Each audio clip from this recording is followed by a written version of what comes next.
नमस्कार दोस्तों, स्वागत है आप सभी को हमारे यूट्यूब चैनल पे।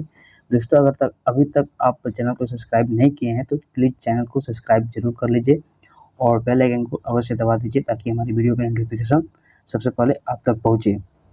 देखिए अभी हम एनसीईआरटी का टेस्ट सीरीज चला रहे हैं, तो अभी हम ज्योग्राफी का केवल चला रहे हैं और क्लास 6 से क्लास 12 तक की।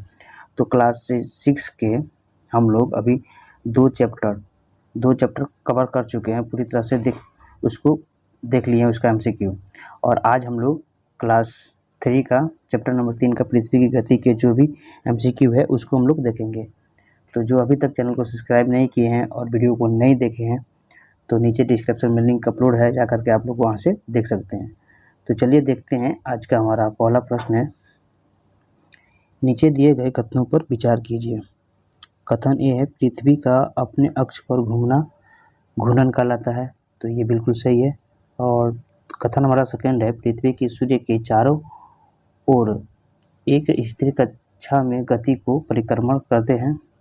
चलिए इसमें दिख रहा है कि इसमें से कौन सा कथन सत्य है, तो ये दोनों तो सही है, तो इसका सही आंसर होगा हमारा ऑप्शन नंबर सी, 1 और 2 दोनों। चलिए अब हम लोग व्याख्या देख लेते हैं, व्याख्या से अच्छा से समझ में आएगा आपको।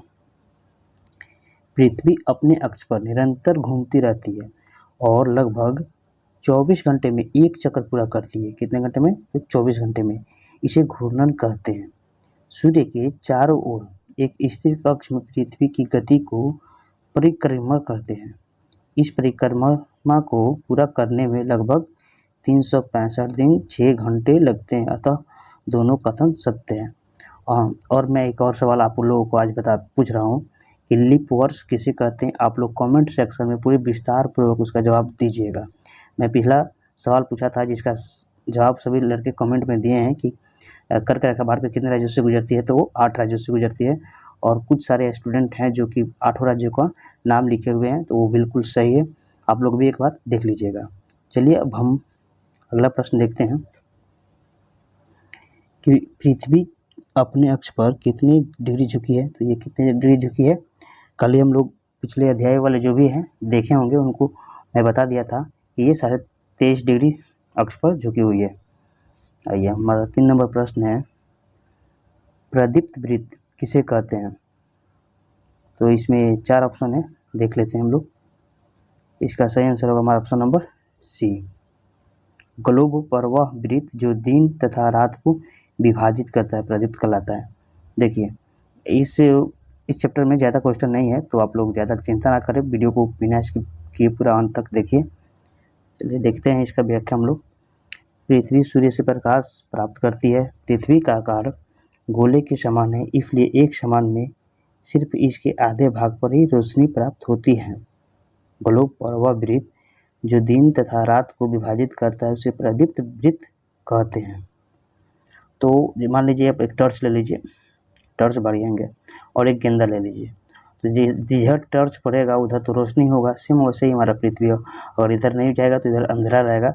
सेम वैसे ही जब पृथ्वी घूमती है तो जिधर पृथ्वी जाती है सूर्य के प्रकाश के कारण उधर दिन होता है, और जिधर नहीं जाती है उधर रात होता है। तो आप लोग एक बार एनसीईआरटी को पढ़िए, मैं यही बार बार कह रहा हूँ कि एनसीईआरटी को पढ़िए। बहुत सारे लड़के एनसीईआरटी पढ़ते नहीं हैं। अगर डेली आप एक एक चैप्टर पढ़ेंगे तो आसानी से पढ़ लेंगे। चलिए अब हम लोग देखते हैं अगला प्रश्न, निम्नलिखित में से कौन सा ऋतुओं में परिवर्तन का कारण है। ऋतुओं में परिवर्तन का कारण कौन सा है, तो सूर्य के बोले तो सूर्य के चारों ओर पृथ्वी की दिखेगा। मैं अभी आप लोगों को एक डायग्राम दिखा रहा हूँ, वहाँ पे आपको समझ में आएगा। चलिए देखते हैं। तो ध्यान से देखिए और इसे समझिए।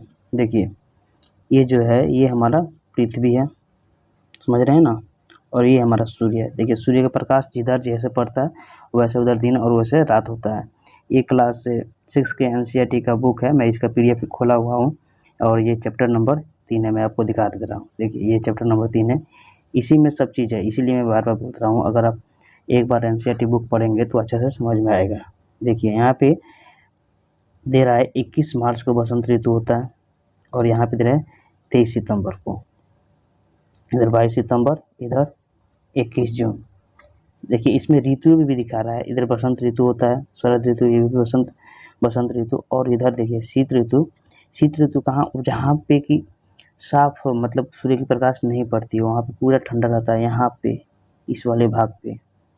और यही भाग देखिए धीरे धीरे ये घूमते घूमते आता है और फिर से ये ऊपर हो जाता है इधर, फिर से अब जैसे ही घूर्णन करते आता है तो देखिए इधर टोटल अच्छा से समझिएगा तब समझ में आएगा आप लोगों को। तो चलिए ज़्यादा मैं इसको विस्तार से बताऊंगा तो आप लोग कहेंगे कि टाइम इसी में लगा दिए। अब हम लोग क्वेश्चन पे आते हैं डायरेक्टली। देखते हैं हम लोग का कौन सा प्रश्न था, कहाँ गया, 1 मिनट रुक जाइए। हाँ ये रहा, हम लोग का प्रश्न नंबर था 3 नंबर, 3 नंबर 1 मिनट काम करने लगा। प्रदीप्त वृत्त, तो इसका ये प्रश्न था और ये हम लोग व्याख्या समझते हैं। इसका सही आंसर होगा 3 नंबर, ग्लोब परवावृत्त जो दिन रात को विभाजित करता है। पृथ्वी सूर्य से प्रकाश प्राप्त करती है। पृथ्वी का आकार गोले के समान है, इसलिए एक समय में सिर्फ आधे भाग पर ही रोशनी पड़ती है। ग्लोब परवावृत्त जो ये मैं आपको बता ही दिया, दोबारा बता दिया फिर से, तो उसके लिए माफी चाहता हूँ। चलिए अगला प्रश्न देखते हैं हम लोग। 4 नंबर, निम्नलिखित में कौन सा ऋतु में परिवर्तन का कारण है? इसका सही आंसर होगा हमारा ऑप्शन ए, सूर्य के चारों ओर पृथ्वी की स्थिति में परिवर्तन। व्याख्या समझते हैं। सामान्यतः एक वर्ष की गर्मी सर्दी गर्मी बसंत एवं शरद ऋतुओं में बांटा जाता है। तो कई सारे ऐसे देश होते हैं जहाँ पे तीनों मौसम नहीं मिलते हैं। देखिए इंडिया में मैं बता रहा हूँ कि हम लोग के यहाँ तीनों मौसम मिल जाता है, कहीं कहीं पे ये भी नहीं मिल पाता है। तो आइए जानते हैं। ऋतु में परिवर्तन सूर्य के चारों ओर पृथ्वी की स्थिति में परिवर्तन के कारण होता है।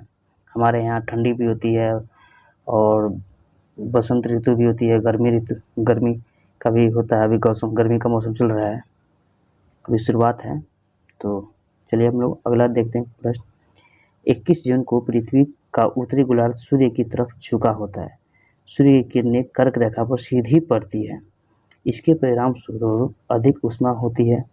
इन क्षेत्र में सबसे लंबा दिन तथा सबसे छोटी रात होती है। पृथ्वी का इस अवस्था को क्या कहते हैं? तो इसको क्या कहते हैं हम लोग? ऑप्शन ए होगा हमारा उत्तरी अयनांत। अब समझते हैं हम लोग व्याख्या से। देखिए अभी मैं डायग्राम पे दिखा रहा था आपको, वहाँ पे जाएंगे तो वहाँ पे अच्छा से समझ में आएगा, वहाँ पे इसी चीज़ को बताया गया है। चलिए देखते हैं। 21 जून को उत्तरी गोलार्ध सूर्य की तरफ झुका होता है, जिससे सूर्य की किरणें कर्क रेखा पर सीधी पड़ती है। उत्तरी ध्रुव सूर्य की तरफ झुका होता है तथा उस उत्तरी ध्रुव रेखा के बाद वाले भाग पर लगभग 6 महीना तक लगातार दिन और 6 महीने तक लगातार रात रहता है। कहाँ पे? तो ये रहा हमारा पृथ्वी और ये रहा ध्रुव। यहाँ पे 6 महीने का रात होता है, 6 महीने का दिन होता है।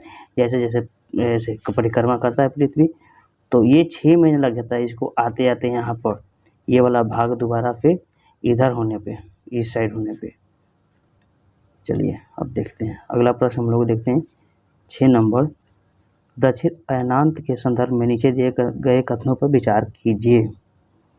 तो पहले कथन देख लेते हैं हम लोग, उसका बाद सही इसका आंसर हम लोग भी देख लेंगे।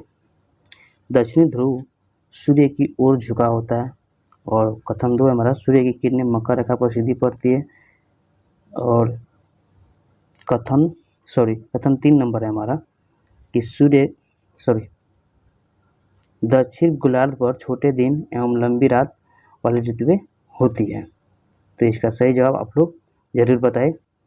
देखिए इसका हमारा सही आंसर होगा कथन नंबर ऑप्शन सी होगा हमारा राइट आंसर। कथन 1 और कथन 2 सही है। सूर्य की किरणें मकर रेखा पर सीधी पड़ती है और दक्षिण ध्रुव सूर्य की ओर झुका होता है। दक्षिणी गोलार्ध पर छोटे दिन एवं लंबी रात वाली ऋतुएं होती है। तो इसमें क्या बोला है कि कौन सा कथन सत्य है? तो हमारा ऑप्शन हो जाएगा सी, 1 और 2। आइए इसकी व्याख्या से हम लोग समझते हैं। तो ये रहा हमारा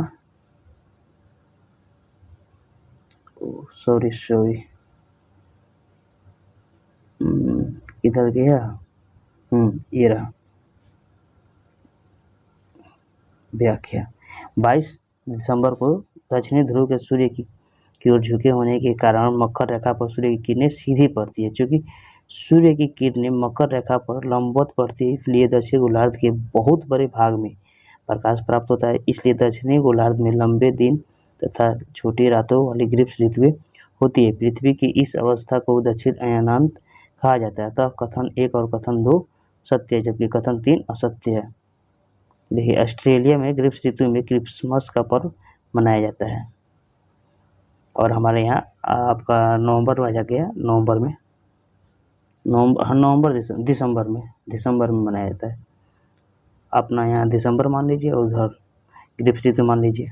देखते हैं, विश्व के संदर्भ में नीचे दिए गए कथनों में से कौन से सत्य हैं? इस अवस्था कथन 1 है, इस अवस्था में सूर्य की किरणें विषुवत वृत्त पर सीधी पड़ती है। पूरी पृथ्वी पर दिन और रात बराबर होते हैं।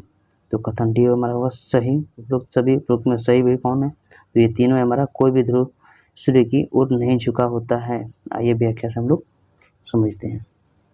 21 मार्च एवं 23 सितंबर को सूर्य की किरणें विषुवत वृत्त पर सीधी पड़ती है, इसे विषुवत वृत्त कहा जाता है। 23 सितंबर को उत्तरी ध्रुव गोलार्ध में शरद ऋतु होती है, जबकि दक्षिणी गोलार्ध में वसंत ऋतु होती है। 21 मार्च को स्थिति इसके विपरीत होती है। आइए हम लोग अब लास्ट प्रश्न देखते हैं हम लोग। लीप वर्ष में कितने दिन होते हैं? तो लीप वर्ष में कितने दिन होते हैं? तो 366 दिन। और हम पूछें कि लीप वर्ष किसे कहते हैं, तो आप लोग कमेंट में बताइएगा। तो उसका आंसर आप लोगों को यहीं पे मिल गया। व्याख्या के माध्यम से समझते हैं। पृथ्वी को सूर्य की एक परिक्रमा पूरा करने में लगभग 365 दिन 6 घंटे लगते हैं। सुविधा के लिए हम वर्ष में 365 दिन गिनते हैं और 6 घंटे का समय छोड़ देते हैं। इस प्रकार 4 वर्ष में 24 घंटे अर्थात 1 दिन का अंतर हो जाता है। इस अतिरिक्त दिन को फरवरी के महीने में जोड़ा जाता है। इस प्रत्येक चौथे वर्ष फरवरी माह 28 के बदले कितना 29 दिन का होता है। इस प्रकार चौथा वर्ष 366 दिन का होता है। इसे हम लोग लीप वर्ष कहते हैं।